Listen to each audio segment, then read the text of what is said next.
अब ये लोग एक और नाटक सुनाते रहते हैं, दिखाते रहते हैं कि हम लोग माध्व गौड़ीय संप्रदाय से हैं, माध्व गौड़ीय संप्रदाय से हैं। इसमें दो शब्द हैं, माध्व शब्द और गौड़ीय शब्द। इन दोनों शब्दों पर भी हम थोड़ा शास्त्रीय विवेचन आपके समक्ष प्रस्तुत करते हैं। गौड़ीय संप्रदाय में षड गोस्वामी जी की बड़ी प्रतिष्ठा है। उसमें रूप गोस्वामी है, सनातन गोस्वामी है, रघुनाथ दास गोस्वामी, रघुनाथ भट्ट गोस्वामी, जीव गोस्वामी, ये सब है उसमें। तो जीव गोस्वामी ने अपनी टीका में जहां भिन्न भिन्न मतों का उल्लेख किया है, उसमें माध्व मत का भी अपने से भिन्न रूप में उन्होंने उल्लेख किया है। मतलब जीव गोस्वामी स्वयं को माध्व संप्रदाय का अनुयायी नहीं मानते थे। ये जो माध्व गौड़ीय लोग कहते हैं ना, वो मध्वाचार्य जी की परंपरा में गौड़ियों को और गौड़ियों की परंपरा में खुद को गिनते हैं। लेकिन जीव गोस्वामी ने स्वयं को मध्वाचार्य जी की परंपरा में नहीं कहा। मध्वाचार्य जी का मत अलग लिखा और समत कहकर फिर अपना मत अलग लिखा है। तो अगर वो अपने आप को मध्वाचार्य जी की परंपरा से जोड़ते तो अलग से समत नहीं लिखते। जबकि दोनों बातें जातव है। चैतन्य महाप्रभु एवं षड गोस्वामी अचिंत्य भेदा भेद को मानते थे और जो मध्वाचार्य जी हैं वो विशुद्ध रूप से द्वैत मत को मानते थे। दोनों मतों में सैद्धांतिक रूप से पर्याप्त मतभेद है। और चैतन्य महाप्रभु ने जो संन्यास दीक्षा ली वो शंकराचार्य जी की परंपरा के केशव भारती स्वामी से ली। और जिन शंकराचार्य जी को ये लोग मायावादी कहकर गाली देते हैं, चैतन्य महाप्रभु ने स्वयं को मायावादी संन्यासी स्वीकार किया है।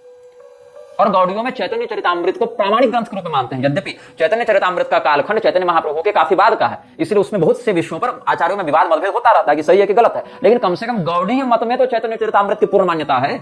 वहीं पर चैतन्य महाप्रभु ने स्वयं को ही मायावादी सन्यासी कहा है। तो ये कैसे चैतन्य महाप्रभु के शिष्य हैं जो स्वयं को चैतन्य महाप्रभु का अनुयायी कहते हुए भी मायावादी शब्द का प्रयोग करके तिरस्कार की भावना दिखाते हैं अद्वैतियों के प्रति। सारी बातों का हम प्रमाण देते जाएंगे और प्रबोधानंद सरस्वती जी इत्यादि का भी चिंतन करेंगे।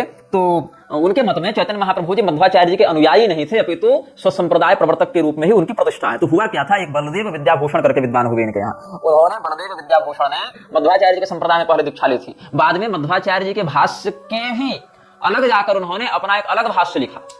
बलदेव विद्याभूषण मतलब मध्वाचार्य के मत में थे तो उनके भाष्य के अनुसार चलते, लेकिन नहीं, उन्होंने फिर गौड़ीय परंपरा में आकर अपना एक अलग ही भाष्य लिखा। और वहां पर उन्होंने क्या किया है, अपने बहुत से कृतियों में मध्वाचार्य जी और गौड़ीय परंपरा को एक दिखाने का प्रयास किया है बलदेव विद्याभूषण ने। तो ब्रह्मसूत्र पर इनका भाष्य प्राप्त होता है। इतना ही नहीं, जो गोपाल भट्ट जी का जो ये ग्रंथ है हरिभक्ति विलास, तो हरिभक्ति विलास में बहुत प्रौढ़ ग्रंथ है जिस पर वैष्णवों के, विशेष करके गौड़ीय वैष्णवों के बहुत से उत्सव, कृत्य, अनुशासन, ये सब बहुत से स्मृति, पुराण, श्रुति और पांचरात्र आगम इत्यादि से संग्रहित करके दिए गए। उसमें भी हरिभक्ति विलास में भी जो बातें कही गई हैं, इस्कॉन के 80% कृत्य और सिद्धांत हरिभक्ति विलास के स्पष्ट विरुद्ध जाते हुए दिखाई पड़ते हैं। जिस व्यक्ति ने इस्कॉन की भी पुस्तकों को पढ़ा होगा और हरिभक्ति विलास भी पढ़ी होगी, वो इस भेद को बहुत सरलता से समझ जाएगा।